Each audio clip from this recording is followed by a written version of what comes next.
있습니다. 창세기인데요. 1장부터 40장까지만 펼쳐져 있는데 구조가 이렇게 돼 있죠. 오늘 처음 오신 분들도 있을 텐데요.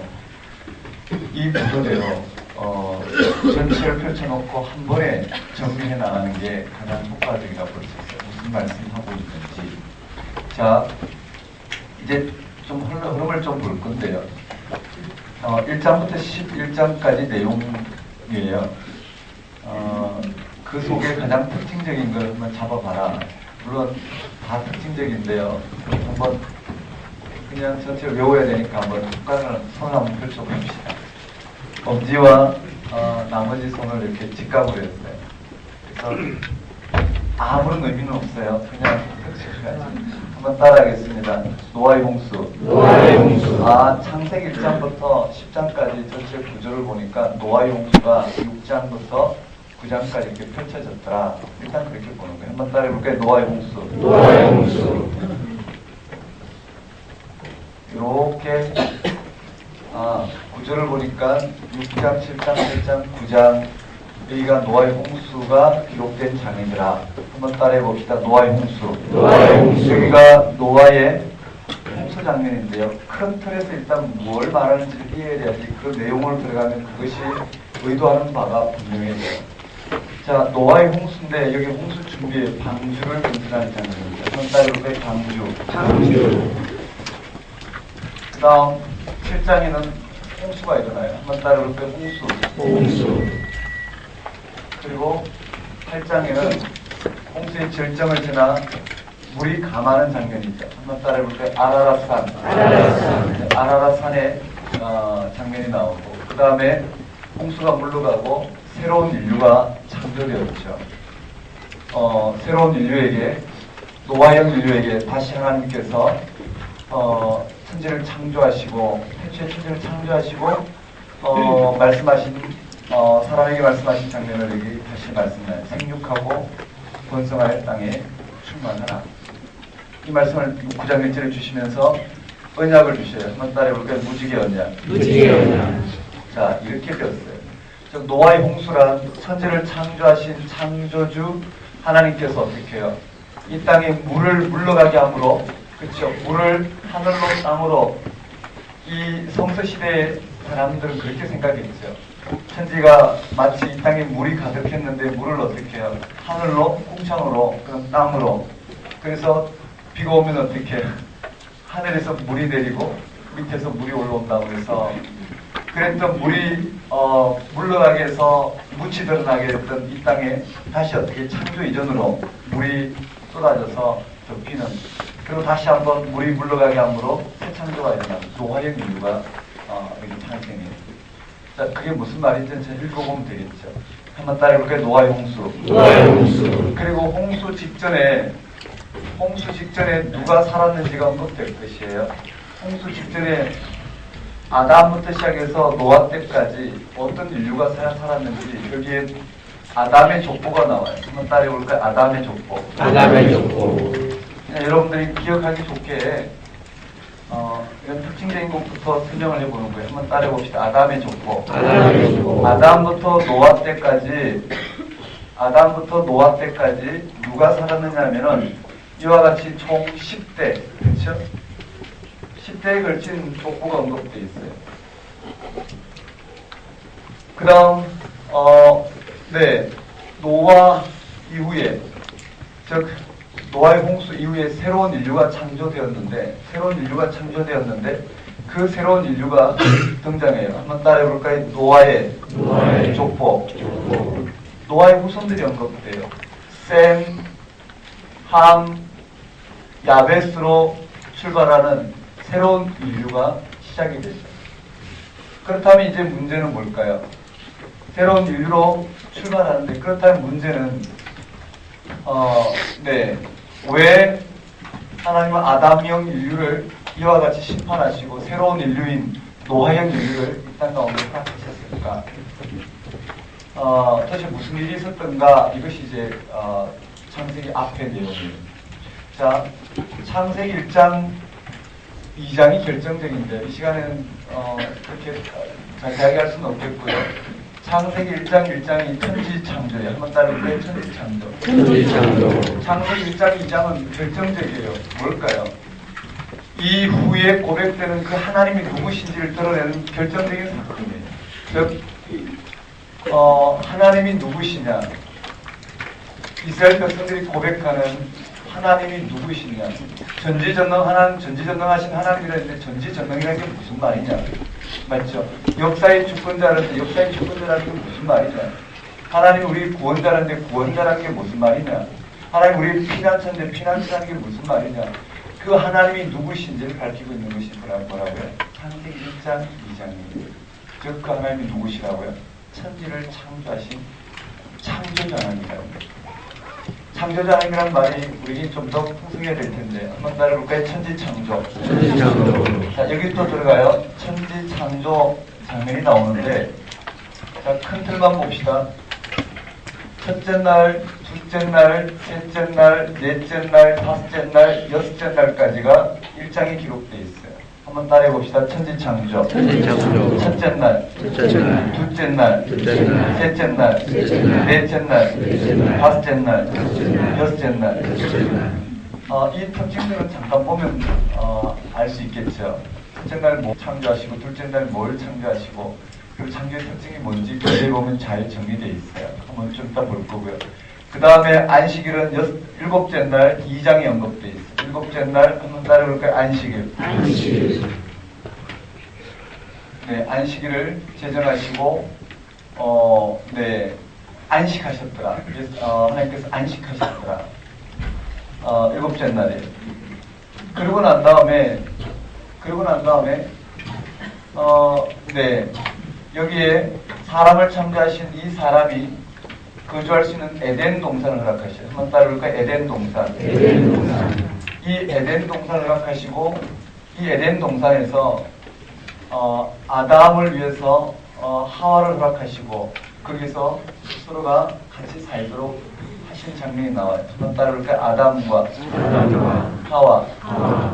그리고 아담이 하나님을 창조하신 이 세계에 이름을 지어주는, 한번 따라해볼까요? 이름을 지어주는 이와 같이요, 완벽한 하나님 나라가 펼쳐졌어요. 천지를 창조하신 창조주 하나님과 그 앞에 서 있는 피조물과의 완전한 어떻게 동행이라고 해야 될까요?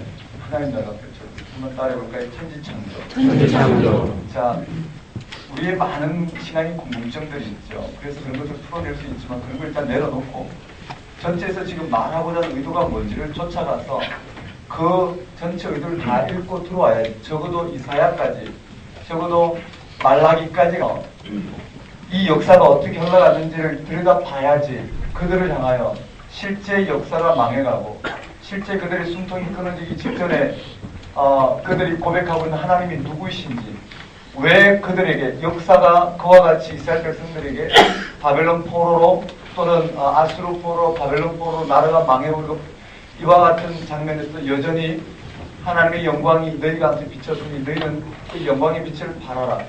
새하늘과 새 땅이 너희 가운데 임하였으니 그 하나님을 너희는 하나님을 바라보라. 그들에게 그렇게 외칠 수 있었던 그 근거가 어디 있느냐? 바로 이 창세기에 천지를 창조하신 창조자 하나님, 바로 그 근거가 되는 거예요.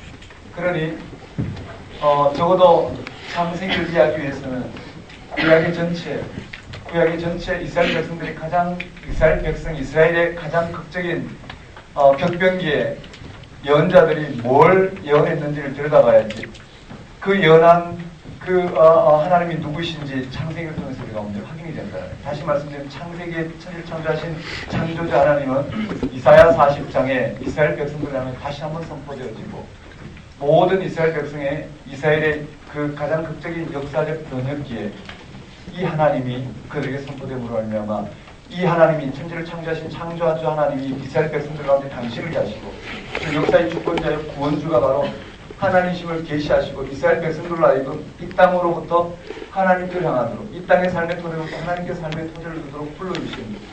생명이 이 땅에 있지 않고 하나님께 있음을 끊임없이 계시하셨지만 이스라엘 백성들은 그들이 원하는 이 땅의 삶을 생명의 토대로 삼고 그런 삶을 이루기 위해서 살아가는 가운데 하나님을 섬기고 하나님을 섬기는 것을 통해서 하나님이 그들이 원하는 그러한 삶을 보장해 주도록 바랬던 이와 같은 역사가 바로 이스라엘 백성들의 역사죠. 그게 불순종이에요.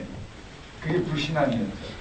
그들로 하여금 예언자는 바로 우리의 생명이 어디에 있고 그리고 역사의 주권자가 누구시고 우리의 구원자가 누구이신지를 창세기를 통해서 끊임없이 어떻게 해명해 주고 있는데요. 그래서 창세기는 전체 구약이 펼쳐지는 만큼 그 비표를 대가시켜요. 얼마나 실질적으로 돼가는지 우리가 이제 열어가면서 보겠죠. 한번 따라해볼까요? 천지창조, 첫째 날, 둘째 날, 셋째 날, 넷째 날, 다섯째 날, 여섯째 날, 일곱째 날, 안식일, 에덴 동산, 아담과 하와, 이름을 지어준. 자, 이렇게 하나님의 천지창조가 일어났는데 문제는 이제 3장부터예요. 간단하게 볼까요? 한번 따라해볼까요? 타락. 자, 아담과 하와의 타락이 나와요. 그렇죠?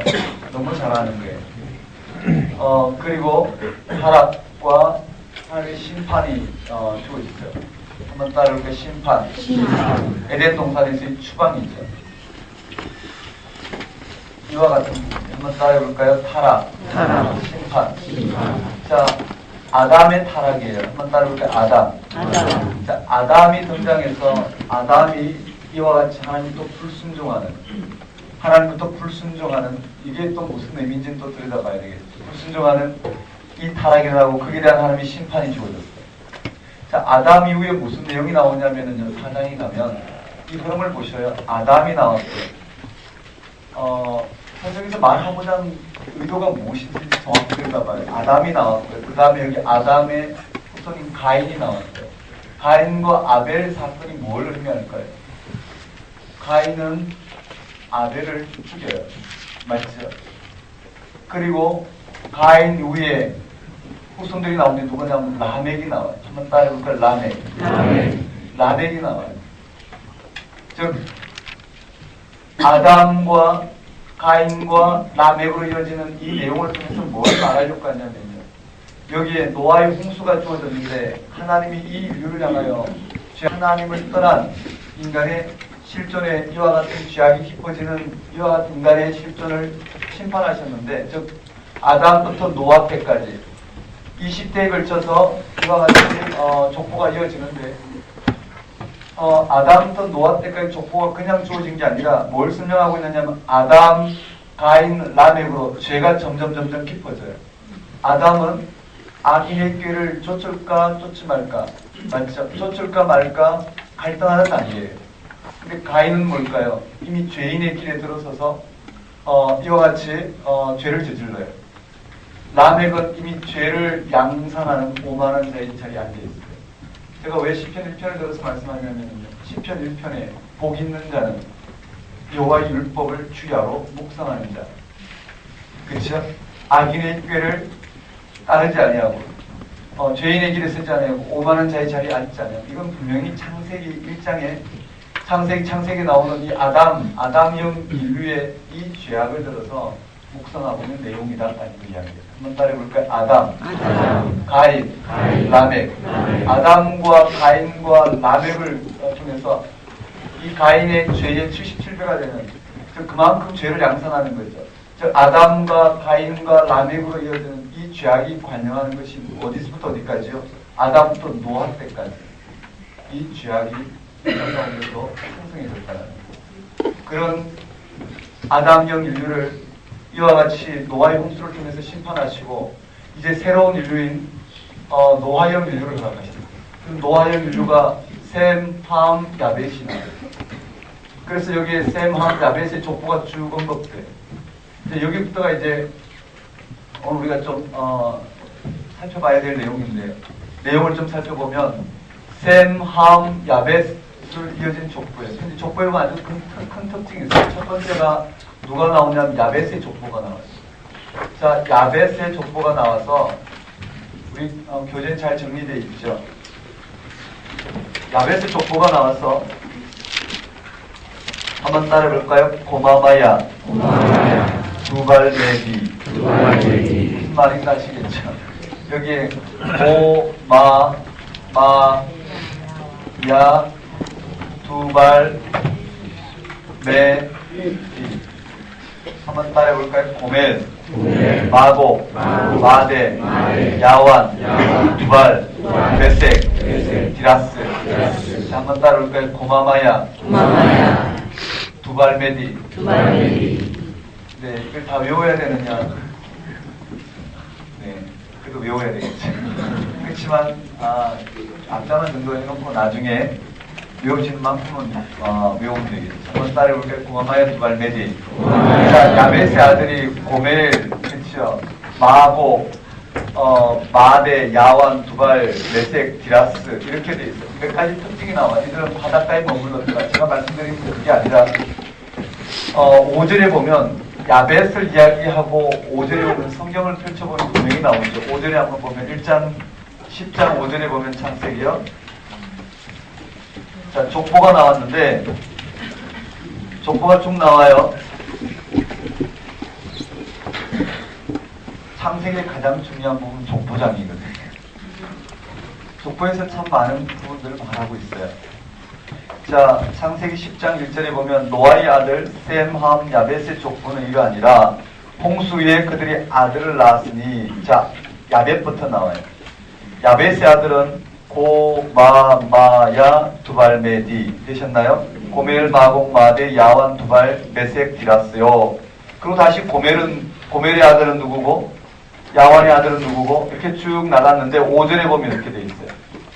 필요한 부분만 기술했는데 5절에 보면 이들로부터 여러 나라 백성으로 나뉘어서 각기 언어와 종족과 나라대로 바닷가의 땅에 머물렀더라. 그런데요, 이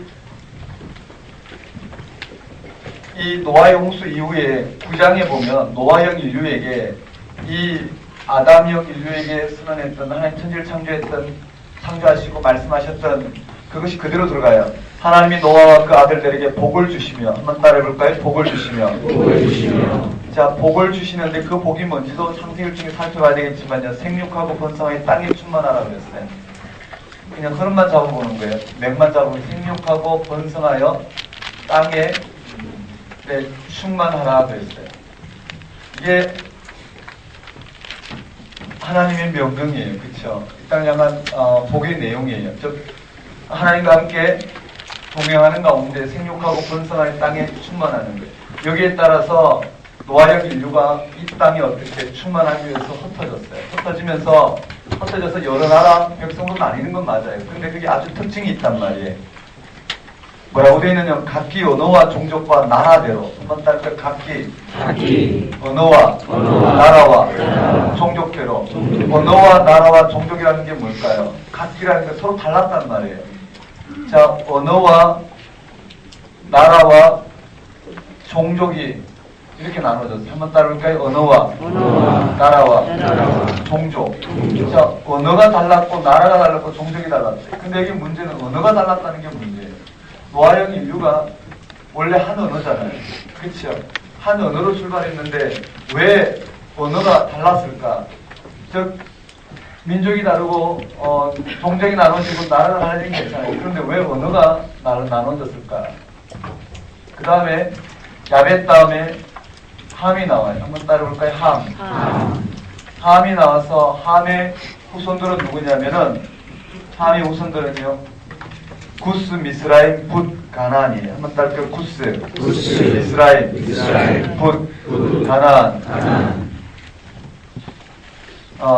구스, 미스라임, 붓, 가나안이에요. 구스, 미스라임, 그쵸? 붓, 가나안.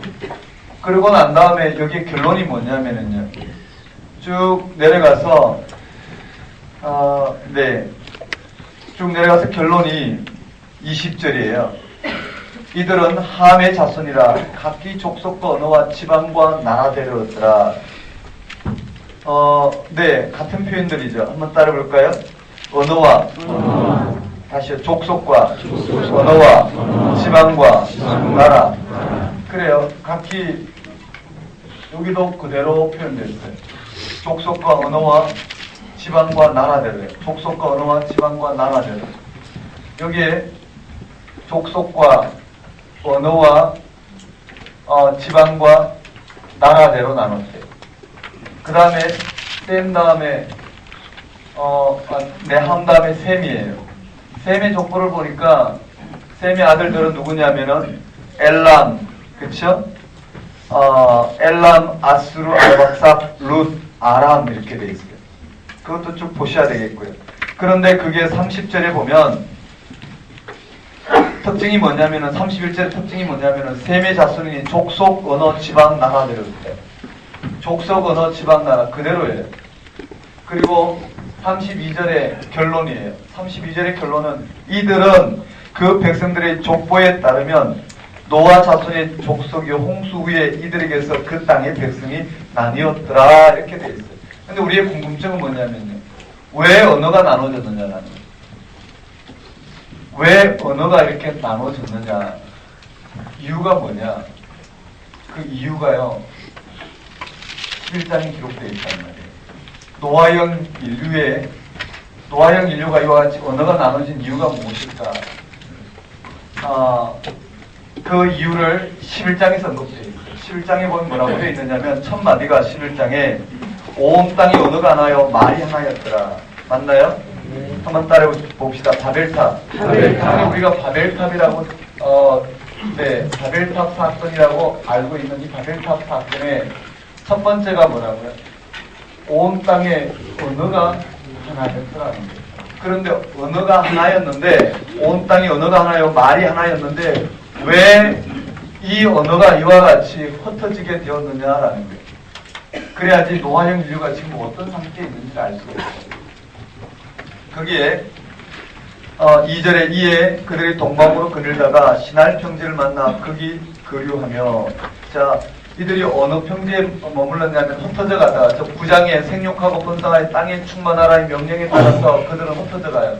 그래서 시날 평지에 한번 따라볼까요? 시날 평지. 이 시날 평지로 흩어져 가다가 시날 평지에 만나서 거기서 함께 모였어요. 흩어져 가다가 모여서 서로 말하되 자 벽돌을 만들고 경구와 경고의 굽자 이에 벽돌로 돌을 대신하여 역청으로 진흙을 대신하고 말하되 자 성읍과 탑을 건설하여 탑 꼭대기를 하늘에 닿게 하여 우리 이름을 내고 온 지면에 흩어짐을 면하자. 한번 따라볼까? 우리 이름을 내고. 여기서요 도시를 건설해서 우리 이름이에요.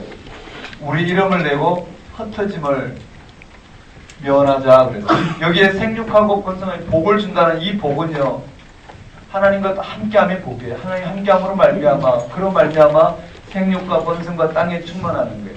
다시요 하나님과 함께 동행하던 아담이 하나님을 떠남으로 말미암아 이와 같이요 심판을 받고 이 노아형 인류는 다시 어떻게 하나님과 동행함으로 말미암아 생육과 번성의 땅에 충만하는 즉 이들이 한마디로 하나님의 이름으로 살아가는 하나님을 경외하는 자로 새롭게 부름받았지만 여기서 보면 우리 이름을 내고 흩어짐을 면하자 이와 같이 하나님 앞에 불신앙하는 장면이 그려져 있어요.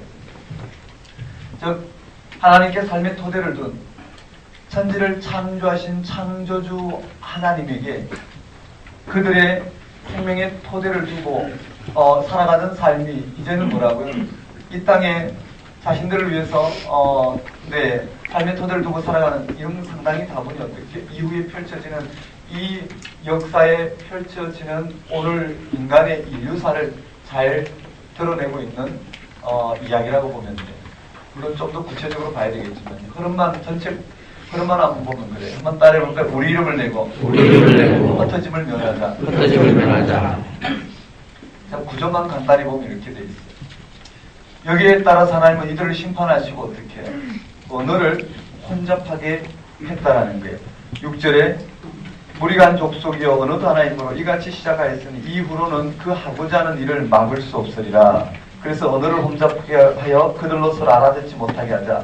여호와께서 거기서 그들을 온 지면에 흩으셨으므로 그들이 그 도시를 건설하기를 그쳤더라. 그러므로 그 이름을 바벨이라 하니 이는 여호와께서 거기서 온 땅을 혼잡하게 하셨습니다. 여호와께서 거기서 그들을 온 지면에 흩으셨더라. 그래서 언어가 이 결과가 하나님이 언어를 흩으시고 언어를 다르게 하시고 그 지면을 흩으셨어요. 그래서 그 결과가 어떻게 해요?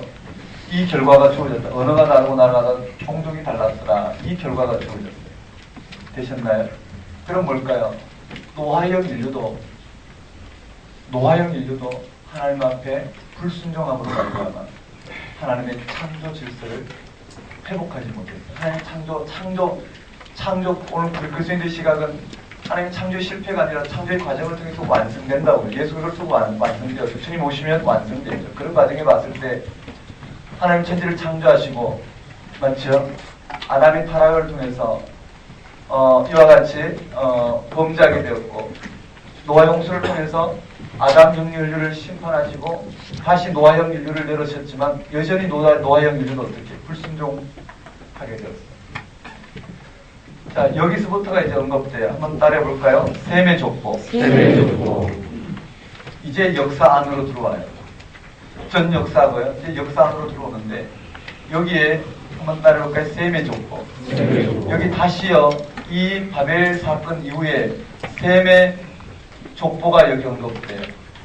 누구부터냐면요. 셈부터 한번 따라해 볼까요? 셈부터 데라까지. 그리고 데라의 아들들이 나오는데 데라의 아들들이 나와요. 그렇죠? 데라의 아들들이 누구냐면은 한번 따라해 볼까요? 아브라함이 나와요. 아직 아브라함은 안 됐어요. 아브라함이 나오고 그 다음에 나홀이 나오고 하란이 나와요. 아브라함, 나홀, 하란이 나와요. 자, 이렇게 세 아들이 나오죠. 자, 아브라함의 아내는 누군가요? 사레예요. 나홀의 아내는 누굴까요? 밀가이고 그 다음에 하란의 아내는 안 나오는데 맞죠? 하란의 아들은 안 나와요. 근데 하란의 아내는 안 나오고 하란의 아들이 나오죠. 누군가요? 밀가, 이스가, 롯이 나와요. 한번 따라할까요? 밀가. 하란의 아들, 딸이 누구냐면 밀가, 이스가, 롯이 나와요. 그렇죠? 이 밀가는 나홀의 아내이기도 했어요. 자, 롯이 이렇게 나와요. 이런 족보가 11장 후반부에 나온단 말이죠. 한번 따라볼까요? 셈의 족보. 자, 여기서부터가 중요하단 말이에요. 여기부터 중요한데요. 물론 요 셈의 족보를 조금 더 나눠야 되겠지만 여기에 요 하나님께서 아브라함에게 나타나서 아브라함을 부르신단 말이에요. 이해되시나요? 자, 이 역사가 이 역사 일단 지적해놓고 아브라함부터 봅시다. 이스라엘의 조상인 아브라함부터 보십시다. 아브라함에게 여호와께서 나타나셨어요. 아브라함에게 여호와께서 나타나셔서 아브라함을 부르셨어요. 맞죠? 그런데 아브라함을 부르신 여호와가 누구시냐는 거예요. 지금 아브라함을 부르셔서 이스라엘 백성들을 하나님 백성 삼으시는 그 여호와 하나님이 누구시냐라는 거예요. 왜 아브라함을 부르셨느냐. 그리고 아브라함을 부르셔서 왜 그 후손을 별과 같이 많게 하시고 왜 후손을 가지고 당신 백성 삼으셨느냐. 그리고 왜 약속의 땅을 주시고 그 땅에서 하나님 백성으로 살아갈 수 있도록 이와 같이 구별된 백성으로 살아갈 수 있도록 불러주셨을까. 도대체 그 하나님이 누구시냐. 그 해답이 뭘까요? 1장부터 11장까지 나오는 이 내용이 바로 그 해답이에요. 다시요. 아브라함을 부르신 하나님이 도대체 누구시냐라는 거예요. 여러분, 우리가요 예수 그리스도를 믿잖아요. 예수 그리스도를 통해서 오늘 우리에게 예수 그리스도를 통해서, 즉 예수 그리스도신데 그걸 다른 말로 말하면 이 땅에 육신의 몸을 꾸신 예수님이 십자가로 죽으셨어요. 그를 다시 살리셨단 말이에요. 다시 살리심으로 말미암아 육신의 몸을 입고 이 땅에 모든 죽을 수밖에 없는 인간이 궁극적으로 취해야 될 그 생명, 인간이 궁극적으로 죽을 수밖에 없는 이 땅에 이와 같은 잠정적인 생명 방식을 넘어 온전한 오늘 우리를 창조하신 창조주 하나님의 그 생명이 예수 그리스도를 통해서 나타났어요. 맞죠? 예수 그리스도를 통해서 나타났단 말이에요. 그게 부활인데, 부활이란 이 땅의 모든 인류가 취해야 될 궁극적인 생명이에요. 그게 예수를 통해서 나타났어요. 오늘 우리는 이 죄 가운데 있는 우리는, 하나님과 단절된 우리는 그 생명이 있는지도 모른다는 거예요. 그 생명을 어떻게 얻어야 될지도 몰라요. 그런데 그 생명이 예수님을 통해서 나타났어요. 맞죠? 부활하신 육신의 몸을 입은 예수님을 통해서 나타났단 말이에요. 육신의 몸을 입은 예수님만이 어떻게 해요? 그 생명을 취하시고 그 생명을 이루셨다. 그 생명은 우리가 궁극적으로 구원이라 이야기하는 그 생명이에요. 그 예수 그리스도를 통해서 우리가 그 생명을 얻을 수 있기 때문에 예수를 뭐라고요? 그리스도라고 고백하는. 우리가 궁극적으로 구원받아야 될 그 구원이 예수 그리스도를 통해서 나타났기 때문에 예수를 통해서 나타났단 말이에요. 그것이 바로 우리가 얻어야 될 구원이에요. 그 구원을 예수님을 통해서 우리에게 허락하셨기 때문에 그 예수가 그리스도가 되시는 거죠. 맞나요? 예수가 구원주잖아요. 예수 그리스도란 말은 메시아 즉 구원주잖아요. 오늘 우리가 구원받아야 오늘 우리의 구원을 가져다 준 분이 그리스도인데 어떻게 가져다 주시냐면 우리가 한 번 또 어떻게 해요? 이 천지를 창조하신 창조자로부터 떠난 우리의 이 실존이 이 실존이 하나님을 생명의 토대로 삼지 못하고 그 생명을 누리지 못한 오늘 우리들에게 그 생명이 무엇인지를 스스로 취하시고 그 생명을 이 땅 가운데 허락하신 분이 바로 예수님이셔요. 그리고 우리에게 그 생명이 나타나게 그 생명이 우리에게 허락되었죠. 그래서 예수는 그리스도가 되시죠. 여기서 말씀드리고자 하는 부분은요.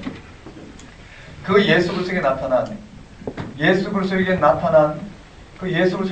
그 생명은 그 생명의 근원은 누구시냐라는 예수 그리스도에게 나타나는 그 생명의 근원은 누구시냐라는 게 바로 천지를 창조하신 창조주 하나님이시라는 거예요. 정말 이해되시나요? 그분만이 우리를 구원할 수 있기 때문에 그분만이 우리를 주관할 수 있기 때문에 왜냐하면 우리를 지으신 그분이 오늘 우리에게 생명을 허락하실 수 있는 유일한 근원이 되시기 때문에 제가 이렇게 말씀을 드렸는데요. 우리는 예수 그리스도에게 우리를 지으신 창조자 하나님의 창조의 능력이 나타났다고 고백해요. 그게 예수님이 살아나신 부분이 그걸 제자들이 경험하게 되었고 무슨 말이냐면 구약에 끊임없이 이야기하는 게 바로 창조자 하나님이에요. 창조자 하나님입니다. 아브라함에게 당신을 계시하시고 그렇죠.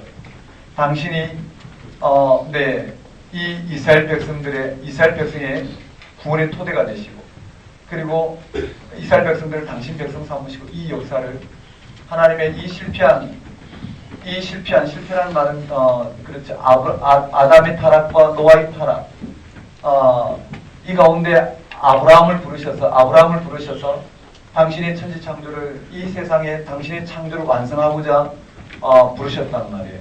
그 아브라함을 부르시고 아브라함을 통해서 이스라엘 백성들을 부르신 그 하나님이 누구시냐? 그 해답이 1장부터 11장까지의 내용이라는 거예요. 자, 그러면 좀 더 진전해 볼까요? 한번 따라해 볼까요? 셈의 족보. 자, 아브라함의 부르심. 아브라함의 부르심이 무엇인지를 깊이 생각해야 돼요. 한번 따라해 볼까요? 아브라함의 부르심. 소명이라고도 하고요. 아브라함 부르심이에요. 이 아브라함 부르심을 잘 보셔야 돼요. 여기서는 많이 설명하지 않을 건데요. 전체 격안을 해놓고 우리가 이 내용을 좀 살펴봐야 돼요. 이 12장 1절에서 3절은 창세기 전체를 어떻게 해요? 창세기 전체를 내려가는 열쇠예요. 자, 한번 따라해볼까요? 너는 가라. 자, 12장을 여기다 잠깐 표현해보면요. 빈 공간이라 생각하고요. 한번 따라해볼까요? 너는 가라. 이게 하나의 명령이에요. 너는 가란데 어디에서 어디로 가라냐면 출발지가 나온단 말이에요. 출발지는 너의 고향, 친척, 아버지 집이에요. 맞죠? 너는 너의 고향, 친척, 아버지의 집을 떠나 목적지가 뭐냐면은 내가 네게 보여줄 땅으로 가래. 한번 따라서 보여줄 땅. 보여줄 땅으로 가라 그랬어요. 자, 아브라함을 부르셨는데 너는 가라는 거예요. 거기 12장 1절에 보면 이렇게 되어 있어요. 여호와께서 아브라함에게 이르시되 한번 따라서 여호와께서. 이 여호와라는 이름은 출애굽 때부터 등장하는 거예요. 즉 아브라함을 부르신 하나님이 누구시냐 했을 때 아브라함 부르시는 하나님이 이스라엘 백성들에게 구체적으로 누구시냐면 하나님 그 이스라엘 백성이 당신을 드러내셨는데 그가 바로 여호와예요. 나는 스스로 있는 자니라. 그 여호와라는 이름을 이미 출애굽에 생기고 그리고 출애굽 때 주어진 그 여호와 이름을 이스라엘 백성들은 고백하며 이 성경을 기록할 때 어떻게 해요? 아브라함에게 나타난 그 하나님을 여호와라는 이름을 가지고 이미 그들이 익숙한 이름이기 때문에 여호와의 이름을 지금 사용하고 있어요. 이해되시겠어요? 그 아담을 부르신 하나님이 누구시냐, 그 신이 누구시냐면 바로 1장부터 11장까지 언급된 특히 천지를 창조하신 창조주 하나님, 지금 아브라함에 나타나서 또 부르고 있다는 거예요. 그래서 창세기의 1장 2절은 1장 1절과 2장은 결정적으로 중요하다는 거예요. 하나님이 누구신지를 아는데 결정적으로 중요하다는 거예요. 이해되시겠어요? 자, 아브라함을 부르시는데 너는 가라 너희 고향 친척 아버지를 떠나 내가 너에게 보여줄 땅으로. 여기에 너희 고향 친척 아버지 집이 어디냐면 바로 1장부터 여기 3장부터 고향 친척 아버지 집은 바로 인간이 타락의 실존이란 말이에요. 정확히 말하면 3장부터 11장까지 이 바벨탑 사건을 통해서 인간의 불순종하고 있는 여기로부터 떠나, 맞죠? 어디로 가라고요? 1, 2장에 하나님의 전적인 어떻게 통치 가운데로 초청하는 것이에요. 이해되시나요? 구조 이해되시죠? 네.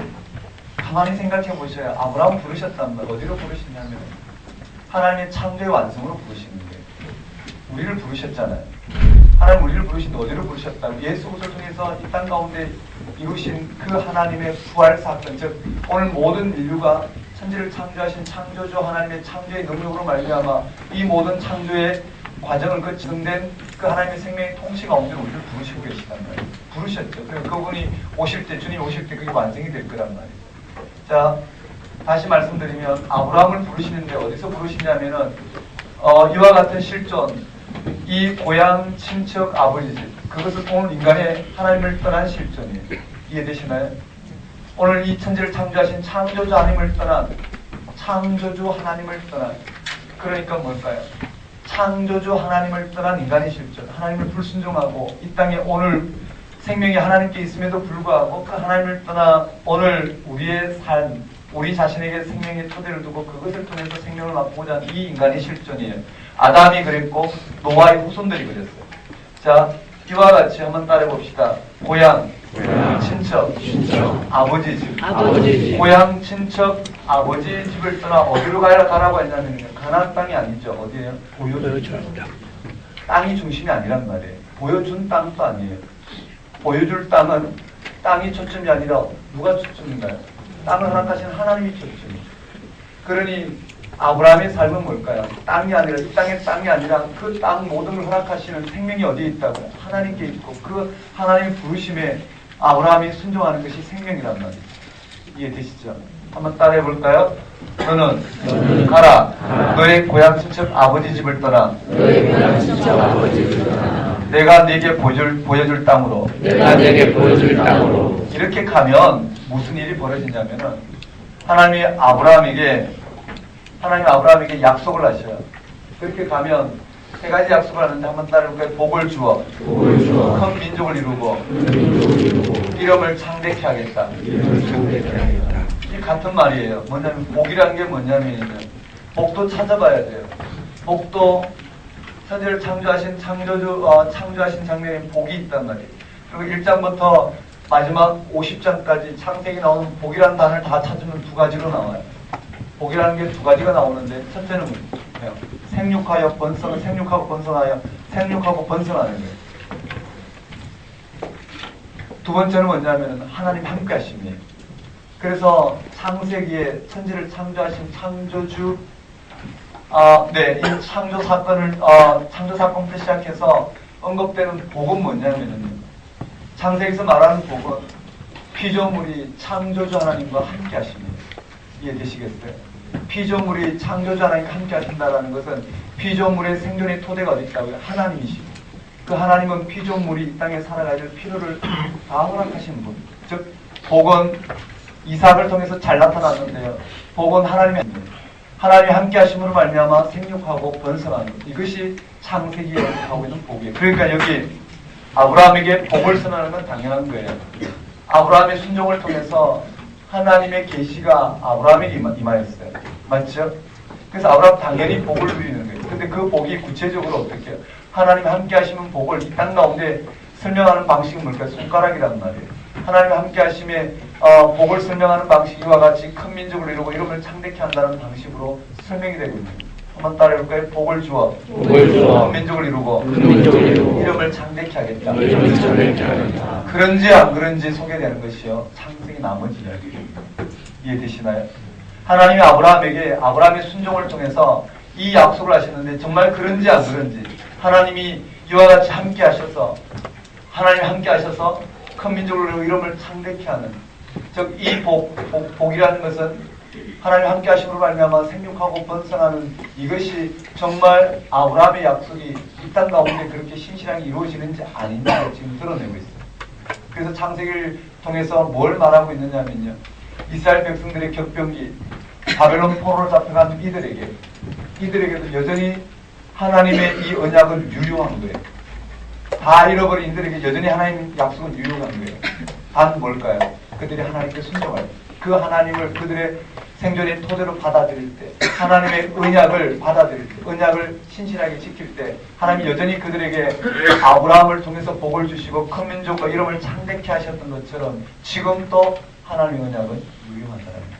그래서 이스라엘 백성들이 해야 될 것은 단 하나예요.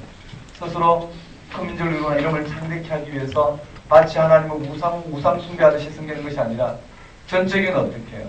하나님 앞에 돌아서는 거예요. 그것이 이스라엘 백성들이 해야 될 일이다. 그것을 지금 설명해 가는 거예요. 자, 한번 따라볼까요? 아브라함의 부르심. 그렇게 했을 때 하나님은 아브라함을 통해서 복이 되도록 해요. 그게 3절에 보면 이렇게 되어 있죠. 너를 축복. 2절 끝에 보면 너는 복이 될지라. 한번 따라볼까요? 너는 복이 될지라. 자, 아브라함이 복이 된대요. 이미 아브라함의 이 언약을 통해서 아브라함이 복이 되게 하셔서 무슨 말을 하고 있냐면요. 너를 축복하는 자의 복을 주고 저주한 자에게 저주하겠다. 그 말은 아브라함이 복이 되는 그 의미를 설명하고 있어요. 축복한 자에는 복을 주고 저주한 자에게 저주하겠다는 아브라함이 복이 된다는 게 무슨 말인지를 설명하고 결론이에요. 결론이 중요하다는 말이에요. 아브라함을 부르신 결론이 중요해요. 너는 땅의 모든 족속이 너로 말미암아 복을 얻을 것이다. 한번 따라볼까요? 땅의 모든 족속이. 이게 결정적이에요. 땅의 모든 족속이 너로 말미암아 복을 얻을 것이다 라는 게 중요해요. 아브라함을 부르신 이유는 뭘까요? 하나님이 창조하신 이 땅에 아브라함을 통해서 그쵸? 하나님 함께 하심으로 생육하고 번성하는 이 복을 주시기 위해서 아브라함을 부르셨다는 거예요. 이게 이스라엘 백성들의 정체성입니다. 아브라함에게 복을 주는 게 아니고 이스라엘 백성들에게 복을 주는 게 아니라 땅의 모든 족속이 아브라함을 통해서 천지를 창조하신 창조주 하나님과 함께함으로 그 창조적인 능력 가운데서 그 생명을 누리게 하도록 아브라함을 부르셨다. 이해되시겠어요? 다시요. 이 땅의 모든 인생들이, 이 땅의 모든 인류가, 이 땅의 모든 피조물이 복을 누리는 것이 아브라함을 부르신 이유예요. 그 복은 뭘까요? 아브라함을 부르셔서 복을 하라는 거죠. 하나님 함께 하십니다. 하나님이 우리의 모든 어떻게 해요? 복의 근원이 되십니다. 자, 그러기 위해서 아브라함을 부르셨다라는 거예요. 이 말 이해되시죠? 이 사건이 뒤로 어떻게 펼쳐지는지 이 말씀을 열어가는 열쇠란 말이죠. 이 아브라함의 복이 아브라함을 통해서 땅의 모든 족속이 어떻게 복을 받아가는지 그것을 열어내는 게 열쇠. 특히 요셉은 그 열매예요. 요셉을 통해 드러낸 것은 뭘까요? 요셉을 통해서 애굽이 복을 받죠. 맞나요? 그리고 애굽을 통해서 흉년과 풍년을 통해서 많은 흉년 가운데 있는 다른 민족들이 이 요셉을 통해서 애굽의 그 풍년 때에 그와 같이 풍년 때 그와 같은 정책을 통해서 흉년 때에 많은 다른 가난한 나라들이 또 복을 받는 장면이에요. 이런 부분들이 요셉을 통해서 드러난 장면들. 그걸 통해서 말하고자 하는 것은 지금 이스라엘 백성들의 정체성이 뭐냐? 이 창세기의 독자가 누구였을까요? 네, 바벨론 포로들이었습니다. 이해되시겠어요? 바벨론 포로. 이미 이스라엘 백성, 물론 그 전에 창세기 이야기는 같이 바벨론 구전되어 있고 다 알았어요. 그런데 이것이 이와 같은 부분으로 집대성되어지고 이 창세기를 기록해서 그들에게 구체적으로 어떻게 신앙교육을 하고자 시도했던 대상들이 누구였느냐면 바로 신앙을 잃어버리고 바벨론 포로로 잡혀갔던 그들로 하여금 다시 한번 어떻게 해요? 하나님 백성으로 이스라엘 백성으로 하나님 백성으로 그 언약의 자리로 돌아오도록 선포되어진 바로 그 포로 공동체가 가장 네, 이 말씀이 필요했던 인공시였다고 보시죠. 자, 한번 보겠습니다. 아브라함이 부르신. 아브라함이 부르신. 그래서 아브라함은 본토 친척 아비집, 즉 1장부터 11장까지 언급된 저 본토 친척 아비집, 즉 고향 친척 아버지를 떠나 내가 내게 보여줄 땅으로 가라. 보여줄 땅이라는 것은 하나님과 동행하는 것이에요. 가나안 땅이 목적이 아니고 얼마나 하나님께 구별되어 하나님을 그 생존의 토대로 삼느냐. 이 땅의 삶이 아닌 하나님을 생존의 토대로 삼느냐. 다른 말로 말하면 뭘까요? 아브라함은 그에게 익숙한, 맞죠? 이 고향 친척 아버지 집은 이 땅의 생명 방식으로는 가장 익숙한 곳이에요. 맞나요? 여러분, 고향 친척 아버지 집은 이 땅의 생존 방식으로는 가장 어떻게 안정돼요. 근데 보여줄 땅은요, 우리 하나님만 의지해서 떠나야 될 것이에요. 오늘 우리 그리스도인들은 그와 같은 삶을 살아가고 있잖아요. 우리는 무엇이 우리 구원인지 확실하게 잡히지 않아요. 다만 예수 그리스도에게 그 구원이 나타났다는 것만은 확실해요. 맞죠? 그 그리스도를 향해서 우리 이 땅의 모든 삶을 어떻게 베팅을 한 사람들. 이 땅에 오늘 우리가 누릴 수 있는 모든 삶을 베팅을 해서, 그쵸? 모든 소유를 팔아 밭에 감춘 부활을 산 사람들이다. 그게 우리의 모든 토대를 준 사람들. 우리는 예수 그리스도를 통해서 보여줄 그 땅을 향해서 출발한 사람들이 똑같은 관점입니다. 즉 아브라함은 그 익숙한 곳, 하지만 뭘까요? 미래가 없어요. 자녀가 없었단 말이에요. 너무나 익숙하고 이 땅의 삶에 자녀가 미래가 없기 때문에 오히려 가정, 시족 공동체에서 미래가 없기 때문에 오히려 더 어떻게 해요? 안정적이겠죠. 미래가 없이, 후손이 없이 시족 공동체를 떠나 자신의 삶의 토대를 떠난다는 것은 미래가 없잖아요. 그러니 그것이 더 불안전할 것이에요. 여러분 이해되시나요? 우리의 삶에 아브라함에게는 자녀가 없었단 말이에요. 자녀가 없으니 어떻게 해요? 시족 공동체의 도움이 필요했겠죠. 그게 가장 안정적이겠죠. 그렇죠? 그럼 그가 가장 안정적인 삶의 토대를 떠나는 것이 바로 자녀 허락되는 미래가 그에게 주어지는 길이라는 거예요. 그게 하나님 아브라함을 부르신 장면입니다. 이해되시죠? 더 적용하지 않고요. 아브라함을 그렇게 부르셨단 말이에요. 어디에요? 너의 고향 친척 아버지는 아브라함에게 가장 확실한 장면이에요. 하지만 미래는 없어요. 미래가 없기 때문에 오히려 더 고향 친척 아버지들이 가장 확실한 것이에요. 그냥 보호를 받을 수 있고. 그런데 하나님은 그런 아브라함을 부르셨답니다. 미래가 없는 절망 가운데 미래가 없는 아브라함이 고향 친척 아버지 집에서 여러 가지 자기의 삶의 보호와 이러한 부부로부터 하나님께서 아브라함을 부르셔서 전혀 다른 이 땅의 삶으로 보면 어떻게 해요? 미래가 없어요. 그렇죠? 그렇지만 하나님께 아브라함의 토대를 두게 하심으로 그에게 미래를 내려가시는 하나님. 한번 따라해 볼까요? 아브라함의 부르심. 아브라함의 부르심. 자, 아브라함의 내용이 어떻게 나오냐면요. 12장부터 아브라함의 내용이 25장까지 펼쳐져요.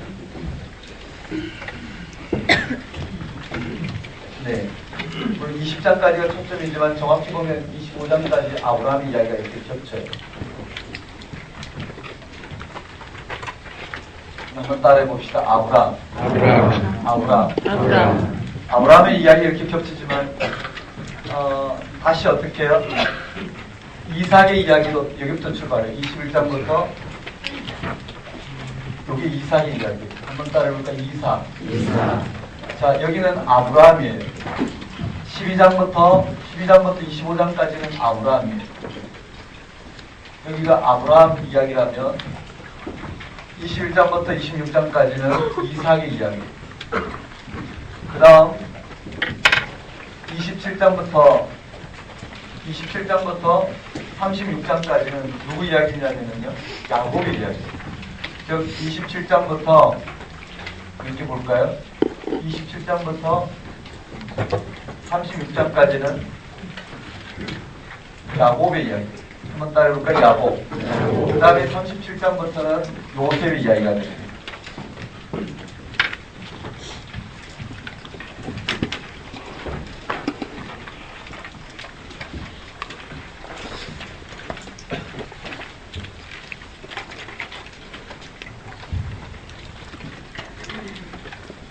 자, 한번 따라해 봅시다.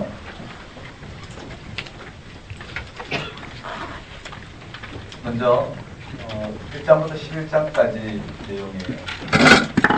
1장부터 11장까지요. 한번 따라해볼까요? 고향 친척 아버지 집. 고향 친척 아버지 집. 1장부터 11장까지는 아브라함을 부르신, 그렇죠? 고향 친척 아버지 집.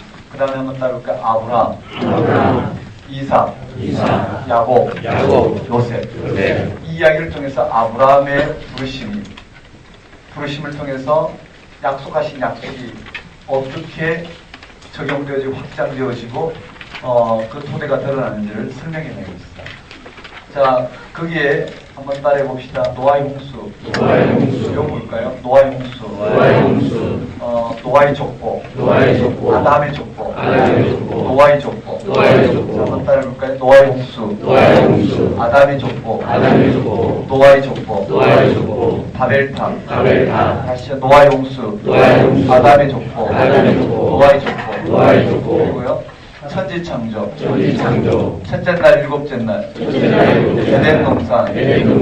아담과 하와. 이름 지어줌. 천지창조. 타락. 아담. 가인. 라멕.